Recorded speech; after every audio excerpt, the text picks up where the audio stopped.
وبركاته. بسم الله الرحمن الرحيم نحمده ونصلي على رسوله الكريم أما بعد.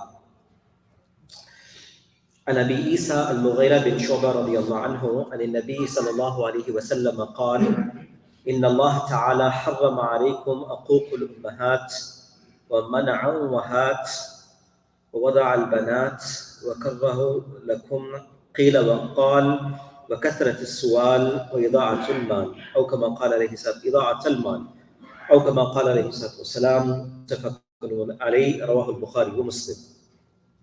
We continue our book Riyad-us Saliheen by Imam Nawawi rahmatullah alayhi. This is the 41st chapter of the book, and the chapter is known as Tahrim al-Uquq wa Qati'at al-Rahim, prohibition against disobedience towards one's parents and breaking a blood relationship. And this is the last hadith of the chapter, and inshallah from tomorrow evening we'll begin the next chapter. So the hadith is reported by Abu Isa al-Mughira bin Shu'bah radiyallahu anhu, who reports that the Prophet sallallahu alaihi wasallam said, "Inna Allah ta'ala harrama alaykum." Indeed, Allah subhanahu wa ta'ala has forbidden or prohibited upon you, and then he lists few things. In this particular hadith, there are 6 things that we are told to avoid. There are 6 things that we are told in this particular hadith to completely stay away from and avoid. The first thing that the hadith mentions, Inna Allah ta'ala harrama alaykum. Indeed, Allah subhanahu wa ta'ala has made haram upon you, alaykum, uququl ummahat.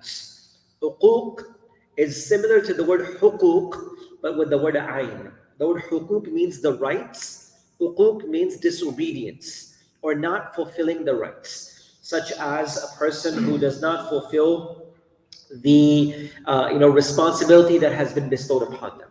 So the first thing is uququl walidain, which refers to being disobedient to one's mother or not fulfilling their rights. And ulama have mentioned that why does this particular hadith only mentions the mother and does not mention the father? It says ummahat. It does not mention both parents. For few reasons ulama had mentioned.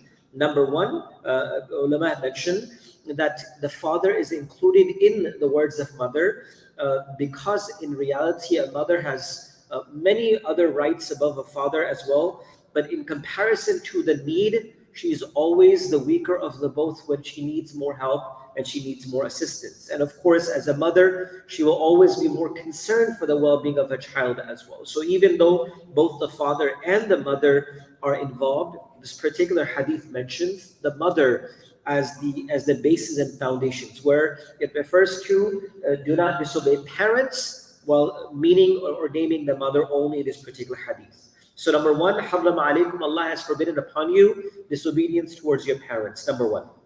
Wa mana'u wahat. The word mana'u means to withhold, to spend on the places where you're required to spend. And wahat means to demand where you don't deserve. Meaning, give where you have to and don't take what you don't deserve and you don't have to. Meaning in a place where Allah subhanahu wa ta'ala has made it obligatory or upon an individual to give, make sure you give, such as your family, for the sake of Allah, for the pleasure of Allah, for sadaqat and for charity. Make sure you don't hold the wealth that Allah has given you. Don't become amongst those who become stingy and hold the wealth that Allah has given. Wahat means becoming those that demand that is not their right. Sometimes we feel that it's all mine, I need to take it, or I deserve it. So not taking what we don't deserve, or it's not ours. So number one thing is, do not be disobedient to parents. Number one, spend what Allah has given and don't take what is not your haqq and your right. Number two. Number three, the Prophet ﷺ said, wada al-banat, and do not take the life of your children. Meaning the time of Jahiliyyah and the time of ignorance, it was a time where the people would bury their daughters alive for the reasons of wealth and money and how to take care of them. So do not take the life of innocent. The particular hadith mentions the girls with regards to the time of Jahiliyyah and even till today. Number 4, وَكَرَّهَ لَكُمْ قِيلَ وَقَالَ, and it is disliked upon you to say and spread messages and rumors, and whatever comes on your tongue you begin to say. Qila waqal means a person who says everything that they want. They don't hold back, right? And that's why, subhanAllah, it is so important for us to be careful for the choices of our words. I was hearing someone say a very good example, and they say coins make a lot of noise if they're in your pocket, They make a lot of noise. But if you have a dollar bill or $100 bill, they don't make a lot of noise. They say when your value increases, you make less noise, right? When the value is less, it makes a lot of noise. When you construct a building, it doesn't have a lot of voice. But when you break something, it has a lot of noise, right? So excessive talking and speaking at all time, وَقِيلَ وَقَالَ, everything, rumors, things were spreading, and also means our social media as well, brothers and sisters, right? A lot of time we love to forward things to hundreds of groups without even knowing and without even doing tahqiq and research. وَقِيلَ وَقَالَ, everything, mashallah. Send it to 10 people and 10 good things are going to come to you tomorrow morning. Nothing happens like this, right? It's all things that are just bogus. So we need to be careful. قِيلَ وَقَالَ, when we are, speaking of words and talking excessively, that is of no benefit. Abu Bakr radiallahu anhu, one of the greatest companions, would hold his tongue very often.